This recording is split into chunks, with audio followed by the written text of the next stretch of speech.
What is up, guys? Welcome back and welcome in to Red's Place. Today's episode's coming out late just because, I'm always a day late, dollar short. It's going to be Good News Thursday on a Friday. Your cat's meowing. It's just my two cats running around in here.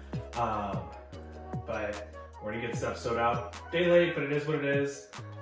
And I just wanted to get this out. I just didn't have time to record this week. It was a crazy busy week. I actually just finished up my lyft and now I'm sitting here recording this, and I'll get it edited on the ASAP and get it out hopefully before midnight. We'll see what happens. 10:15. I still got a Fiverr gig I gotta get knocked out too, so it's gonna be a busy night. Got some snakes to feed, so let's just go ahead and jump right in and get it started. First article today is from CNN, and it is this restaurant owner buys out street vendors tamales so they can come in from Chicago's freezing winters.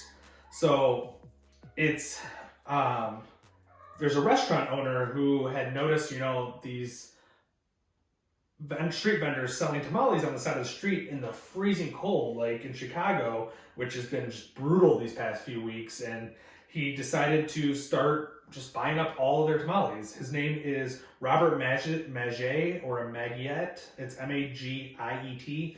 You can see it in the article. It'll be in the description.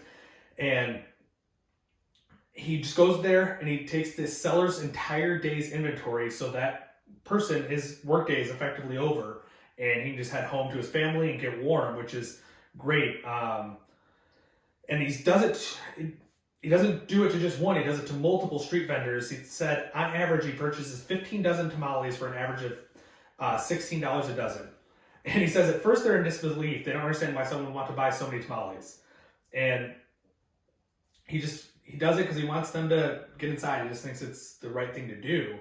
And he doesn't just go home and eat all the tamales. He actually then takes the tamales and he spends the remaining morning hours before he heads into work stocking love fridges scattered around the area. So he buys out these tamales, allows these vendors to go home. I'll take care of the cat in just a second after I finish up the story.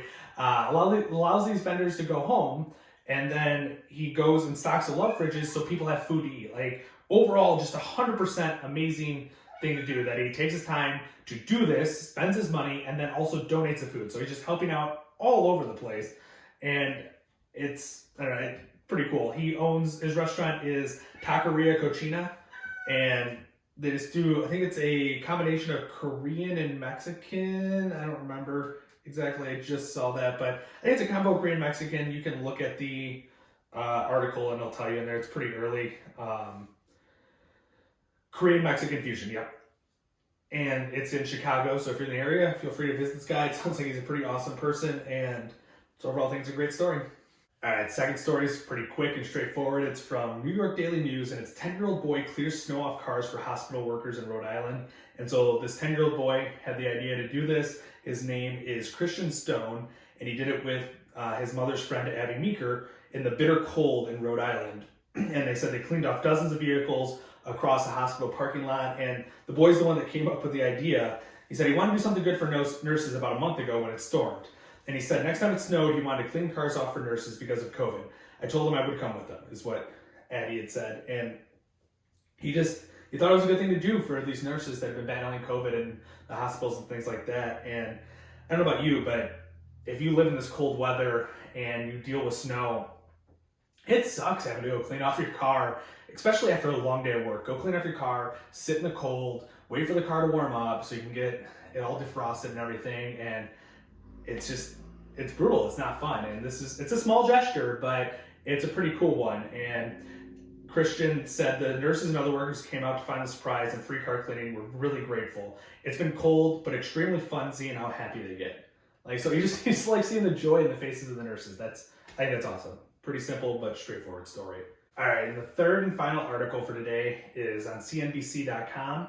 And it's not necessarily a good news story, but I think it fits in really well. And the title is Happiness Expert, semicolon, not semicolon, son of a bitch, colon.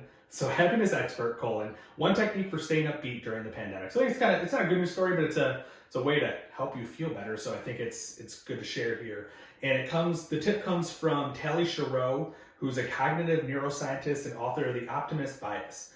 And it's a pretty straightforward technique that she recommends, and it's all about anticipation. Basically, if we are anticipating something, we can feel happier, and kind of makes sense. Like if you're it's anticipating something exciting, obviously, or something you want to do, not anticipating something shitty.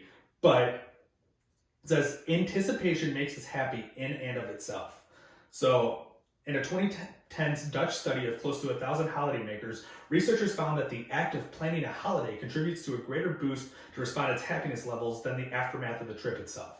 So and I think when they say holidaymakers, overseas, I think they consider vacations holidays, is what they call them. I could be wrong on that. But basically, it doesn't have to be anything huge, what they're saying. Especially with coronavirus, it's tough to know how to plan something. So it doesn't have to be this huge vacation, but they said it could be range from a vacation for next summer to smaller highlights like dinner with friends, watching a movie, or going on a hike.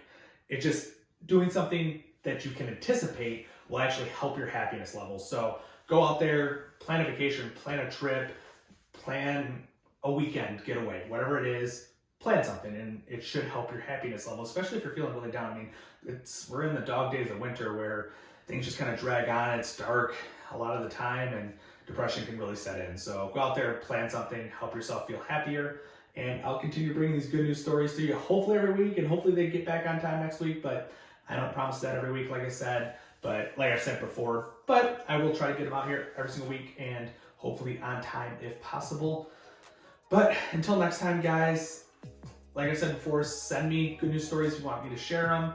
Let me know what else you want to hear on this channel. If you guys have any comments, concerns, whatever it happens to be, I welcome it all, and I will try to answer anything in the comments that there are. But until next time, guys, stay safe.